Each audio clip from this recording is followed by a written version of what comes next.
Are you still stuck in training after multiple SCA attempts? If you've worked hard, sacrificed your weekends, late nights, practiced endless cases, and still not getting the results, it's not because you're not capable. It's because you're practicing the old way in a system that rewards something completely different. My name is Dr. Erwin Kwun. I've hundreds of GP trainees pass SCA with confidence.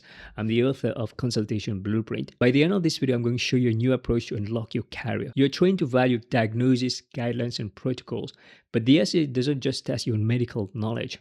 It tests your consultation and communication skills. To succeed in the SCA, you must show that you're relatable. Knowing when to say less and let the patient talk, showing compassion under pressure, knowing what's important to your patient, using your wisdom to navigate uncertainty, manage risk, and adapt based on the patient's circumstances. Here's a shift that you need to make from managing a case to managing a conversation, from delivering answers to readdressing patients' health agenda so that they don't leave the consultation with more worries, from deciding for your patient to deciding with your patient. Once you realize this, your whole approach changes. If you're still doctor-centered, you're interrupting your patient, or you're letting the knowledge lead the conversation instead of the connection, you're likely missing the mark even if your management is flawless. That's what separates those who pass from those who plateau. Knowledge is not equal to wisdom. Passing the SCA isn't about showing more and impressing the examiner. It's about adapting your explanation to the patient's need. And sometimes saying less is much better. The best GP trainees are self-aware.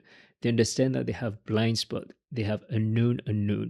And what they tend to do is they fix this blind spot before they sit the exam so that on the day of the exam, they're not going to be surprised. Whereas those who fail the exam, they tend to not really understand what are the blind spots. And then when the results come out, they're completely shocked that they didn't pass. So if you're preparing for your exam right now, it's very important that you go and find out what are the problems in your consultation, what are these areas of weakness. Since 2021, I've had IMGs prepare for the exam, and a common problem I've noticed is that some of them have developed these bad habits, and to unpick these bad habits and unlearn them to learn new habits takes time. So if you want to fast track this, it's very important that you work on the specific problems in your consultation. And sometimes it's not just the skills. In the second chapter of Consultation Blueprint, I talk about the 3 levels of change. So as you can see, most people, they focus only on the skills, but they don't think about this level above, which is the attitude. Do you want to know the 3 core attitudes I've seen among the excellent candidates? The first one is curiosity. So these candidates, they're very curious and they want to know more about the patient, not just about the symptoms, about the medical problem, but they want to know what's going on in the patient's life, and the way they answer question sound like they're interested in the patient. The second attitude is being compassionate, showing that you genuinely care for your patient. Instead of just saying, "I'm sorry to hear that," which sounds quite pitiful and doesn't really make that connection, the top candidates give a receipt to the patient. They acknowledge, validate, and show that they understand and feel the pain of the patient. So they might say to a patient, "I hear you, this sounds quite tough." And the patient will feel like they've been seen and heard. Before I tell you about the third attitude, if this resonates with you, you might want to join me on the 15th of November at 10 o'clock, where I'm going to launch Consultation Blueprint. I'm going to show you the exact blueprint that over 300 JB trainers have used to pass the SCA. You're going to learn what are the common pitfalls to avoid and how to pass your exam with proven frameworks. So click the link down in the description. You'll be able to unlock free bonuses when you register today. When we're going to go through the Consultation Blueprint, you're going to learn much more about the frameworks and things that I haven't spoken about. The third attitude is being optimistic. So when you consult a patient, you bring an energy and the patient brings an energy.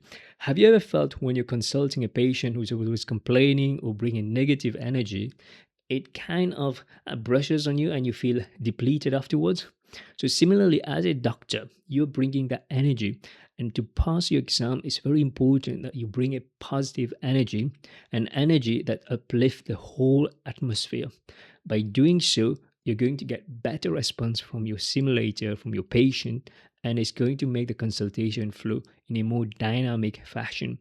So when you consult, try and work on your tone of voice and how you sound. Let me give you an example. If I start a consultation and I say, Hi, this is Dr. Kwun calling from the surgery.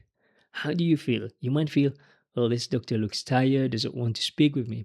Whereas if I started this consultation and say, Hi, this is Dr. Kwun calling from the surgery. How can I help today?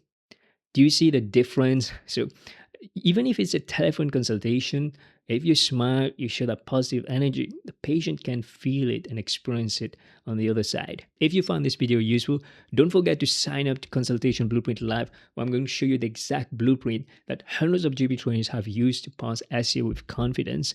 I'll leave a link down in the description, and I hope to see you there.